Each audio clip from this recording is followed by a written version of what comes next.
dialogues of the pandemic. Yes. Can you hear me? And you're on mute. These are the two dialogues that will go down in history as the pandemic dialogues.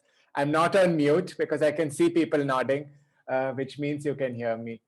So great. It's so good, to see everyone, and thanks to all the other speakers. I wear many hats. One hat is academia, which is why I kind of feel like marginally I'm allowed to be part of this conference. As a scholar, I've studied at places like MIT and Yale, and been blessed regularly to keep on going back to learn through fellowships from places like TED and the World Economic Forum. And my books come out of this basket as well, right? Gay Bombay, which came out first, and Queeristan, which just came out and which I will be telling you about now. The second hat is the workplace hat and in business. And in the workplace, I'm an out and proud gay man who's working very hard now within India to make not just my own organization, but also other organizations queer friendly. I do it through my work at Godrej, which is a 125-year-old company, one of the oldest Indian companies, that is still around and flourishing. And I also do it through other things like the Culture Lab, which is a public-facing event space that we've started at Godrej, and other kinds of advocacy as well. And I also have a third hat, which is that of fashion and art, and it involves going to fashion shows and sitting in the front row and going to art openings and being in GQ magazine as best dressed and things like that. It's a very hard life, but some of us have to do it in this world, and I've just taken on the onerous burden of doing it.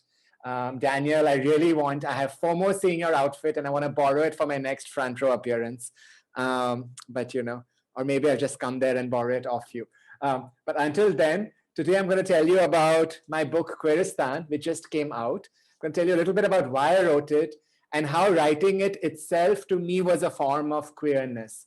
Right? I wrote it post 2018, post this verdict that Aditya spoke about in the beginning when he introduced the session by talking about so many of these other verdicts, right? In India, it was Section 377, which finally, after a 20-year battle, was finally overturned. And I'm saying fingers crossed because we just don't know with the Indian courts. When it was overturned in 2009, we celebrated, everyone said it's done. And then before you know it, in 2013, it came back. And all of us who were like out on the street dancing were like, now what? The closet is still open. We're out. And so, in 2018, I think it's going to be very hard to reverse this. But yet, fingers crossed, because, change is not one linear thing. It comes, it goes forward, it comes back, it goes forward, it comes back. And while the arc might bend towards justice eventually, the process is quite turbulent and back and forth as well. So, but post 2018, I felt like there's a lot of change that was happening across the country in so many different spaces, in the law, in terms of healthcare, with NGOs, and so many other spaces. I thought that I should use my position, which was in the business world, to really advocate for change in the business world and imagine businesses and workplaces as crucibles of transformation to accompany the other kinds of transformation that were going to happen in our society as well. And it also came about because I was meeting incredible people through my work at the Culture Lab. And I'm going to tell you about some of these people later on, because these are really the people who are at the vanguard of change in our country at this point with regard to LGBTQ rights, right? But before that, I want to tell you very quickly about the book and why I'm excited about the format as well. I wrote the book as, to have 5 sections. And I began it by just taking people on this incredible personal journey of what does it mean to be the simple middle-class person going to school in Bombay. My school fees were 7 rupees a month. I don't know what that is, 10 cents or something. If 10 cents of a US dollar to translate at that point, right? So how does one go from that kind of person to hanging out with Sir Ian McKellen randomly, in the same lifetime, right? So I wanted to take people on this surreal journey. and also to personalize it, because a lot of times when we talk about queerness, it's in this abstract sense, right? So I want to take people on a deep personal journey of my life and the life of so many others as well. The second part is of, the context of being queer in India. And I just want to preface that by saying that this is written as a business book. So it's not a book it is a book for researchers, and anthropologists, queer studies researchers, etc. will find great use. The primary audience is people in business, managers of companies, students who will use it as a manual and all that, right? But so for that particular audience, I thought it was important to give them a context. So I take people on this journey of histories, multiple histories of where we are from, just to give people a sense that queerness in India has not suddenly dropped in as a Western import. There are histories of thousands of years of queerness in our parts of the world as well. The various changes with the law, the various terms that we call ourselves in India, right from LGBTQ to more community-based and local terms, whether it's Hijra, Kothi, Aravani, and so on, which are different terms used in different parts of the country to refer to sexual as well as gender identities, and often the confluence of both of these, right? So these are very specific terms and they have specific connotations, and people use them, but many people even within the queer community don't understand these terms as well. So it's, a ride through the lexicon, and that chapter is called the Queer Alphabet Soup, and why it's important. And then I talk about the importance of family and how, whether it's birth families or families of choice, but how really families, at least, for me personally, and for so many other queer people I know, are the axis around which we go on this journey of inclusion and acceptance. And, if we're lucky to have our birth families and be part of the journey, that's good. Often we create alternative families, families of choice, family-like structures. The Hijra Gharana system in India is a family structure that is created to replicate other kind of joint family structures, and it's a structure that that people voluntarily enter because of comfort and other things that it provides it, right? And then I go into this businessy part of the book, which is why one has to be inclusive.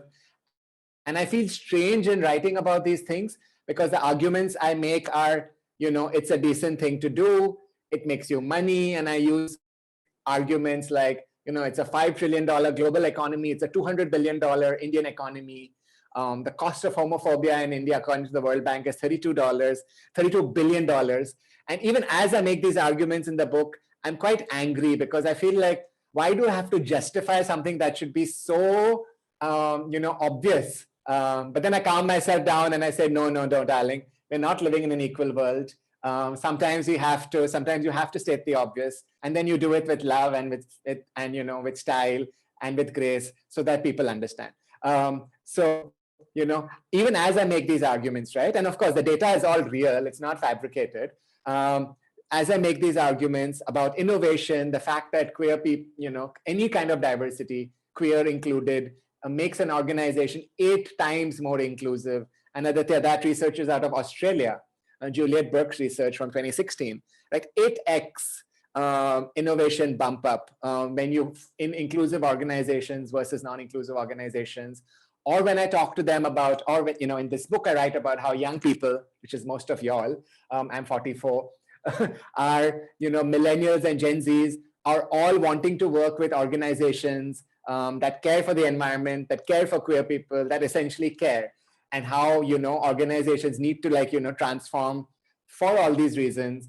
So I go through this book with this tension between saying, WTF, am I making all these arguments? Shouldn't it be obvious? And then making them in any case. And I end this book, and I'm going to talk about this a little later, on this deeply positive, optimistic note. And because that's also a strategy that I use, right? So the book is many things. I've written it as a personal diary. I've written about queer movies, TikTok, parties, job fairs, my own love life. I break into song and dance in parts of the book. So I've written it as a full-on Bollywood masala book. And I've written it as a form of queering itself, because I think it's time now when queer people, when we tell our own stories, we have to queer them, not just in the subject matter, but also how we tell our stories. Is there a particular way of writing an academic paper? Can we queer the format of an academic paper, for example? What would it look like, right? So in this sense, I've queered the idea of a business book. I can't think of any other business book which begins with me thinking of Hema Malini coming down a basket in this amazing 80s film called Naseeb, singing Mere Naseeb mein tu hai ke nahi, which means, are you in my dreams or not in my dreams? And then as I'm seeing this scene as like a 6-year-old, I'm thinking, I want to be her, I want to be her. And I want to wear that pink feather boa, and I want to seduce men, right? I can't think of any other business book that brings you, that starts with such campiness, and then you go into like the business case or whatever. And I think it's important for people, queer as well as straight, to say that there are multiple ways of saying stories. And this is linked to my strategy of extreme positivity. And here I draw on work of scholars like Brian Horton, Anjali Arondekar, so many who are now working on queerness, who are saying that for years, for decades, we worked on queerness as a site of suffering, as, oh no, these bad things happen to queer people all the time. And perhaps it's time to examine queerness as a site of pleasure, fabulosity, hope, not living in this hallucinatory bubble that, you know, bad things are not happening to queer people, but also framing our vision of queerness as one of hope, positivity, and so on. And that's what I've tried to do in the book by looking at how queerness is part of Indian culture, the importance of family, connecting the queer struggle with that of other struggles, whether it's Black Lives Matter, whether it's the anti-caste movement in India, whether it's the environment movement, whether it's the gender equality movement, informing people that as we move into a not just new normal, a better normal, we have to move, you know, by building bridges of solidarity and love, and really, really recognize that, you know, all our struggles are connected. So as we imagine, you know, more equal worlds in which queer people have, you know, more dignity and equal rights, we cannot be imagining this by not thinking of people who are on the front lines of race or caste or other kinds of struggles, right? I know I've gone on for a lot, so I'm not going to tell you more, but hopefully in the Q&A, someone will ask me a question that sounds like, Parmesh, tell me about what inspires you about the queer movement in India right now. What are you excited by? And then I will answer that, sir. So thank you for this chance to be a part of this conference. And I'm looking forward to the discussion in, you know, whatever time we have left. Thank you. Do we have a question for Parmesh? I think he can answer the same question that he asked. Spontaneously do the question that I just asked you to ask me.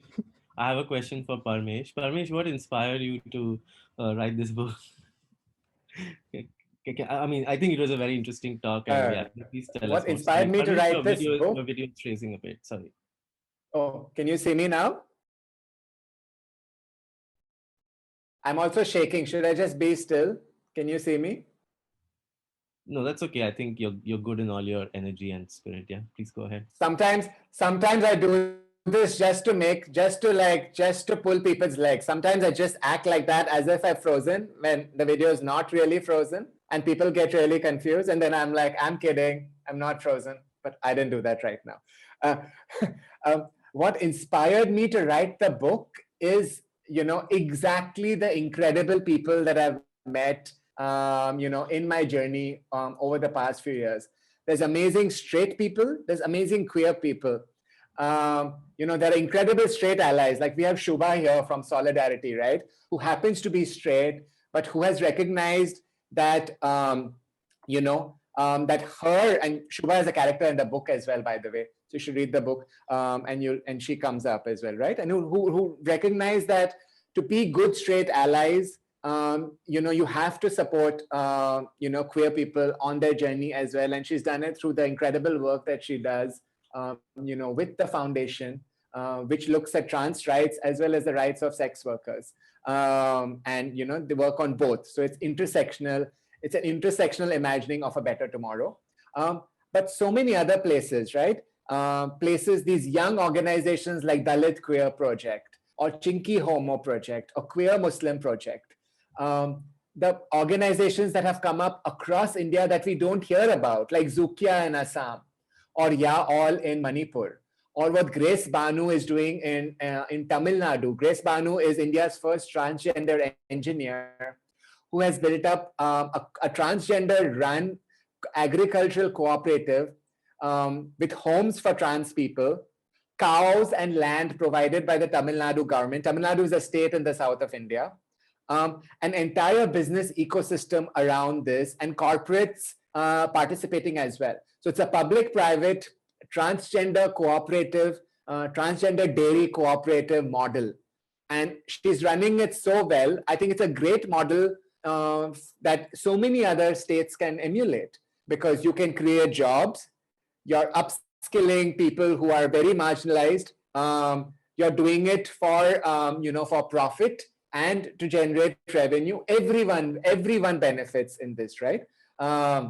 So many parents, which inspired me. I saw so many accepting parents, so many queer archives which have come up, like Kamra and Bangalore.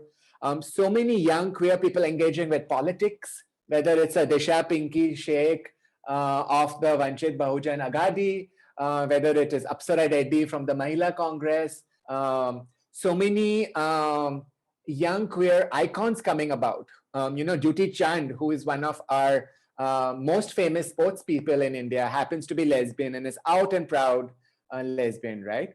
So all these changes that I was seeing to accompany this 2018 verdict, I was like, things are bad, but underlying this, there's a lot of incredible work happening, right? So how do I contextualize all this within a business book that tells people that, you need to be inclusive? That's what actually made me want to write it, right? To get this message across to people, but also to kind of archive and contextualize this present moment of incredible change. Awesome. Thank you very much, Parmesh, for your talk and the questions and the answer to my question. I will point you to a question in the chat, Parmesh. If you could respond to the chat question in text, it'll be good. And on that note, let's move on to the next session. Thanks all the speakers for amazing talks. Thank you for sharing your experiences.